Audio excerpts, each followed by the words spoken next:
wild hair. I'm just gonna let my hair be wild in this video. What up, my home slice people? That's weird. Hey, it's Echo. Yes, that's my real name. Energy. Today I need to talk to you about something that is unreasonably important to me, and that is the difference between watching a movie and experiencing a movie. This is actually something that I've spent the last 3 days trying to explain to one of my friends, and I failed. So instead, I'm going to try and explain it to you, because trying to explain it to him is like trying to explain physics to a pigeon. A deaf pigeon. From my personal perspective, there are two main ways that you can enjoy a movie. You can enjoy it as an art form, or you can enjoy it as an experience. People who enjoy movies as an art form tend to watch them with the complete knowledge and understanding of the actors, actresses, script, writer, director, story, plot, lighting, camera, set, and all of the pieces that go into making a movie. They're also usually the kind of people who spend way too much time on IMDb and don't understand the concept of spoilers. Whereas people who enjoy movies as an experience tend to see the movie as a whole. They don't see actors and actresses pretending to be things. They see characters living complex life situations. They feel everything the characters are feeling and see the movie for what it is trying to be. And they can believe it. As a person who prefers to experience movies to their full extent, it is one of the hardest things to explain to someone who watches movies as an art form why you hate spoilers. Don't get me wrong, there are definitely benefits to having film fanatic friends. For starters, after you watch the movie, they just become an infinite psychic wealth of knowledge for all of your movie-themed questions. Unfortunately, these are also usually the kind of people who talk throughout the entirety of watching a movie. I usually just silently appreciate movies, and then if my friends start mentioning spoilers, I just sit there and cry internally. But if one of my film fanatic friends starts to talk about a movie that I sincerely care about and haven't seen yet, I will eat their soul. I cannot wait for this new movie. I know, I'm so excited. Yeah. So I was reading about her on IMDb, and the main actress was also another... I don't want to know. Well, I was just gonna say that she was also in... Don't tell me about it. It's not like it's a spoiler. One of the actresses just also words will ruin this for me. I'm not gonna... Shh.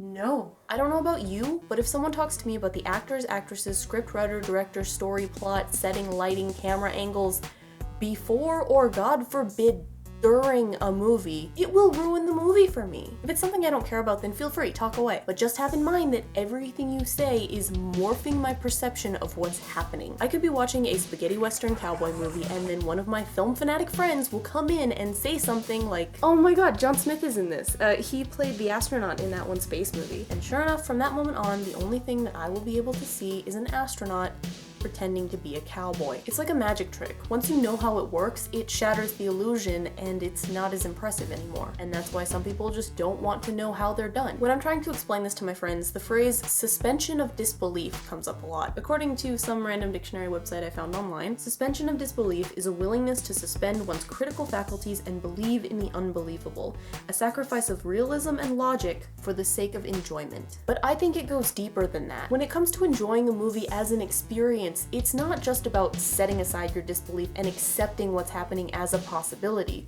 It's about wholeheartedly believing in what's happening. When I was in high school, a friend of mine was going to be in a school play, so naturally I was obligated to go because friendship. And just before the intermission, there was this huge gunfight scene with a bunch of poorly timed sound effects and teenagers falling down pretending to die on stage. But after the intermission, I saw something that forever changed my perspective on entertainment. A middle-aged woman holding hands with a little boy were making their way back to their seat when the little boy stopped, turned to me, and with a face full of tears said, "It's okay, it's not real." And it just blew my mind that a bunch of teenagers with props made out of styrofoam and duct tape were capable of putting on a performance convincing enough to make a child think that people were dying in front of him. I'm slowly starting to find that maintaining a healthy suspension of disbelief just gets more difficult as you get older. It gets harder and harder to watch movies and be engulfed in the experience without guessing how it's going to end or recognizing actors and actresses from other movies or pointing out things that just shatter the illusion. It's hard to hold on to that childhood belief that maybe, just maybe, if you believe enough,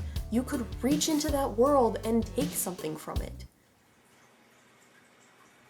I feel like as a society we need to be a little bit more clear about these things because some people really care about their suspension of disbelief and some people just want to appreciate movies as an art form. But in general they kind of end up being conflicting interests. And personally the easiest way that I have found to get around this is to just hold all comments until the end of the film. Please have in mind this is just my opinion. You don't have to watch movies the way that I do. There's nothing necessarily wrong with enjoying film as an art form and admiring all the hard work that goes into it, but there's also nothing wrong with wanting to enjoy movies as a whole. But I want to hear your perspective. Do you like seeing reoccurring actors and actresses? Do you have friends who are all about film facts and don't understand what a spoiler is? Or am I just overanalyzing this? Also a possibility. Subscribe for more of my weird brain. The fun never ends. Hopefully I will see you next week. Bye. Guess who bought a wig over Halloween? What? Can I get a thumbs up for the wig?